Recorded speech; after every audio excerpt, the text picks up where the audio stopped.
तो कैसे हो पार्टी? सब लोग बढ़िया। आई होप सब लोग मस्त होंगे, ज़बरदस्त होंगे। मैं हूं आपका दोस्त राजकुमार चौधरी और एक बार फिर से स्वागत करता हूं आपके अपने पसंदीदा यूट्यूब चैनल राज ऑनलाइन एजुकेशन अब के एक और ख़ास वीडियो में। ख़ास इसलिए होने वाला है क्योंकि मैंने आपको बताना भूल गया। एक बार फिर से पेमेंट डले थे 8 तारीख को। मैं 8 जनवरी की बात कर रहा हूँ, मैं 1 जनवरी की बात नहीं कर रहा। 1 जनवरी को तो खैर सभी के पैसे डले थे, 2-4 जिलों को छोड़ के। लेकिन 8 तारीख को भी पेमेंट डले हैं और एक नहीं 2-2 महीने के पेमेंट डले हैं। मैं लास्ट वीडियो बनाया था तब मुझे याद था, लेकिन वो दिमाग से स्किप हो गया, इसलिए मैं आपको लास्ट वीडियो में नहीं बता पाया। लेकिन वो आपको बता देता हूँ। इसके अलावा नवंबर बिल पास कुछ ज़िलों के और हुए हैं। कौन कौन से ज़िले हैं, आपके ज़िले का पेमेंट अब कब आने वाला है, क्या कुछ अपडेट रहेगी, क्योंकि अब आएगा मज़ा। तैयार रहे सभी। ऐसा मैं क्यों बोल रहा हूँ, इसके पीछे कई रीजन्स हैं। रीजन्स अपन एक एक स्टेप बाय स्टेप जानेंगे, तो आप वीडियो को अंत तक जरूर देखें। काफ़ी यूज़फुल इन्फॉर्मेशन आपको यहाँ से मिलने वाली है।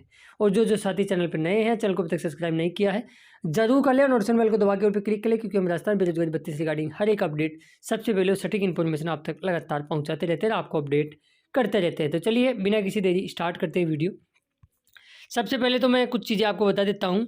भरतपुर के अंदर 21 जनवरी 2026 को रोजगार मेले का आयोजन किया जा रहा है। और इसके अंदर देखो, मैं आपको बता दें, QR कोड से आप रजिस्ट्रेशन कर सकते हो।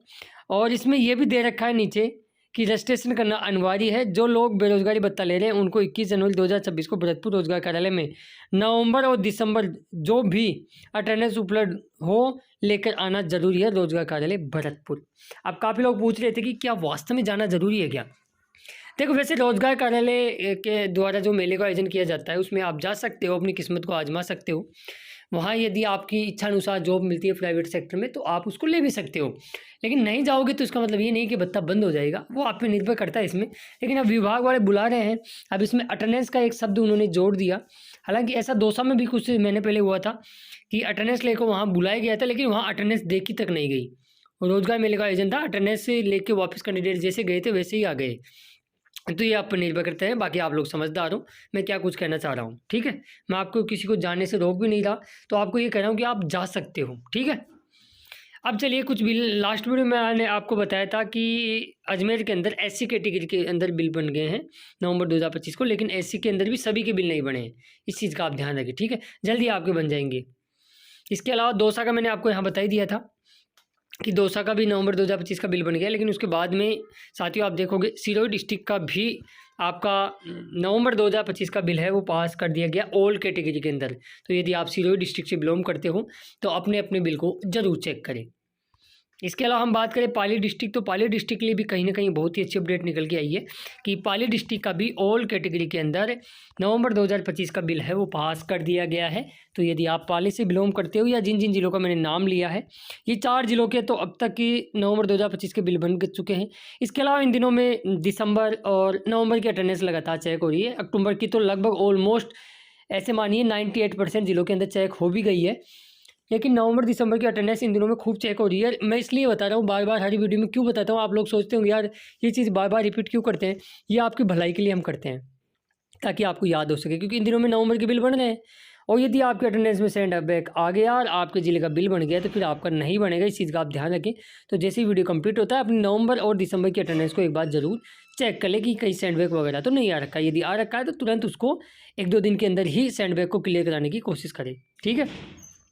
आगे अपन बात कर लेते हैं इम्पोर्टेंट चीज़ और, तो मैं आपको यहाँ बता देता हूँ जो पेमेंट आया था उसके बारे में पहले बात कर लेते हैं हम। आप यहाँ देख सकते हो ये जीमेल का स्क्रीनशॉट है साथियों, ठीक है। ऐसा नहीं है कि ये जीमेल पे आया हुआ स्क्रीनशॉट है और एक नहीं, इस भाई के पास 2-2 मैसेज आए हैं। आप यहाँ देखोगे अकाउंट नंबर यदि आप चेक करोगे तो 3492 और 3492 सेम अकाउंट नंबर है, ठीक है।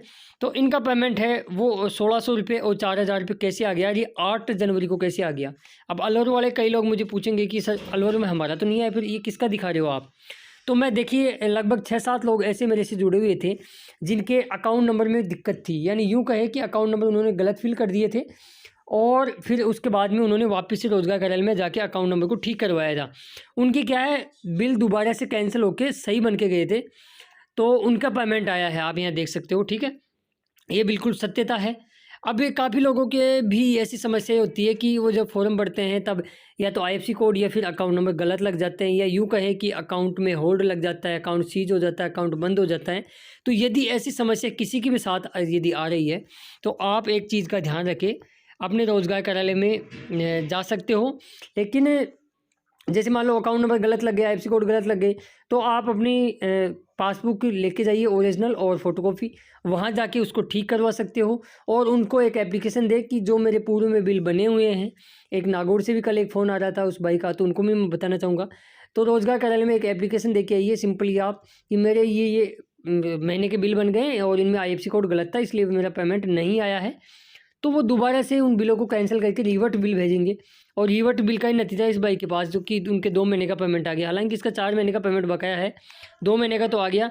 और लगातार 181 पे भी आप शिकायत करा सकते हो कि हम ऑफिस में जाके ये एप्लीकेशन दे चुके हैं, लेकिन अभी तक हमारी समस्या का समाधान नहीं हुआ है। तो उस चीज़ का भी फ़र्क पड़ेगा, क्योंकि आपको पता है 181 का इन दिनों में मुख्यमंत्री खुद कई बार निरीक्षण करने पहुँच चुके हैं। तो 181 पे भी काम वर्तमान में खूब हो रहा है। यदि आप कंप्लेंट कराओगे तो खूब काम हो रहा है। अब मैं आपको यहाँ बता देता हूँ, जिस प्रकार हमको अपडेट मिली थी कल शुक्रवार को, परसों के दिन ज़्यादातर जो पेमेंट हैं, जो अलग अलग ज़िलों के अंदर हमने बात की है, तो उन्होंने ट्रेजरी ऑफिसों में भी बात की है, तो उनका ये मानना है कि लगभग आप मान के चलिएगा, एवरेज की हम बात करें तो लगभग 12 से लेके 18 या 19 तक आपके एक बार फिर से पेमेंट आने की संभावना है। तारीख तो खैर मैं फिक्स नहीं बता सकता, लेकिन ये कंफर्म है कि 12 से 20 के मध्य एक बार फिर से आपके पेमेंट आएंगे। तैयार रहें आप। अब काफ़ी लोग पूछ रहे हैं कि पेमेंट कौन से जिले का आएगा। जिनका जुलाई तक का पेमेंट आ गया उनका तो अगस्त का डलेगा, और जिनका किसी का मई जून या जुलाई का पेमेंट बाकी है तो उनका मई जून और जुलाई का पेमेंट डलने वाला है। यानी यूँ कहे कि लगभग इसी महीने के अंदर आपके अगस्त तक के तो ऑलमोस्ट लगभग जिलों के पेमेंट क्लियर हो ही जाएंगे। इसमें तो कोई दिक्कत वाली बात है नहीं।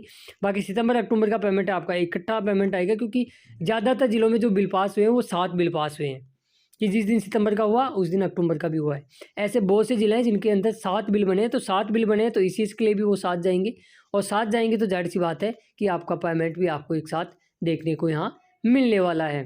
ठीक है, तो आप इस चीज़ का ध्यान रखें। और इसके अलावा कोई आपकी अन्य कोई क्वेरी है तो कमेंट्स बॉक्स में कमेंट्स करें।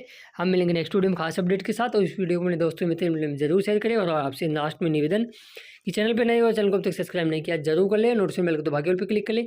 जैसे ही आपके जिले का पेमेंट आएगा तुरंत वीडियो का नोटिफिकेशन आप तक के पास सबसे पहले पहुंचेगा। धन्यवाद, मिलते हैं खास वीडियो में।